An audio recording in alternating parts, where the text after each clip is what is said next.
బైబిల్‌లో పాత నిబంధన గ్రంథము 2 రాజులు 5వ అధ్యాయంలో సిరియా రాజు సైన్యాధిపతి అయిన నయమాను ఒకడుండెను.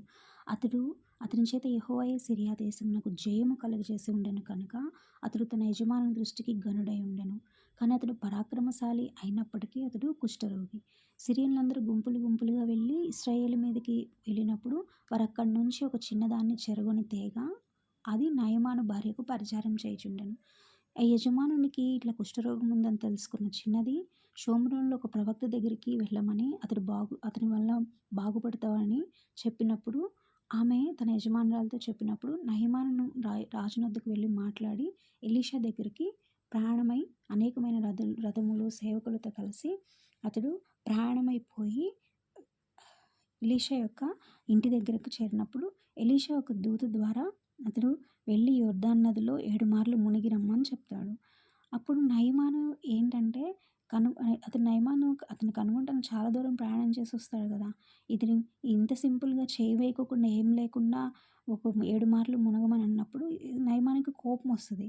అతడు ఏంటంటే ఎందుకంటే ప్రభువు యొక్క ప్రవక్త బయటకొచ్చి అతడు చేయి వేసి బాగు చేస్తాడేమో అని అతను అనుకున్నాడు. కానీ యొర్దాను నదిలో మునగమనేటప్పటికి సిరియాలో ఇంతకంటే శ్రేష్టమైన నదులు లేవా అని అతడు అన్నప్పుడు కానీ ఇంత సులువైన పనిని నయమాను ఎందుకు చేయడం లేదని నయమాను సేవకులు అడుగుతారు.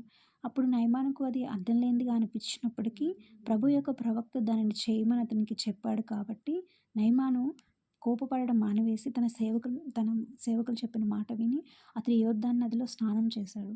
అప్పుడు ఎలీషా చెప్పినట్లు ప్రభువు నయమానును బాగు చేశాను. అప్పుడు ఎలీషా ఒక ప్రవక్త అని ప్రభువు నిజంగా ఉన్నారని నయమాను తెలుసుకుంటాడు.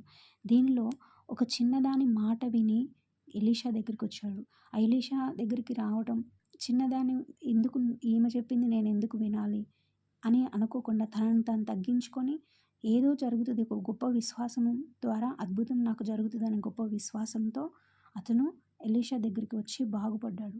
అప్పుడు నల్లుడు మునిగినప్పుడు చిన్నపిల్లల దేహం వలె మారి కుష్ఠరోగం పోయింది. కాబట్టి అతని యొక్క విశ్వాసం ఒక గొప్ప అద్భుతంగా మారింది. ఎవరు ఏది చెప్పినా దేవుడి విషయంలో ఏదో ఒక అద్భుతం జరుగుతుందని గొప్ప విశ్వాసంతో నమ్మాలి, నిరీక్షణ కలిగి ఉండాలి. నయమాను వలె గొప్ప విశ్వాసంతో అనేక మంది కూడా ఇలాగే తెలుసుకొని ఆ గొప్ప విశ్వాసంతో బాగుపడి దేవుణ్ణి ఇంకా నమ్మి లోతుగా తెలుసుకునే గొప్ప భాగ్యము చాలామందికి రావాలని కోరుకుంటున్నాను.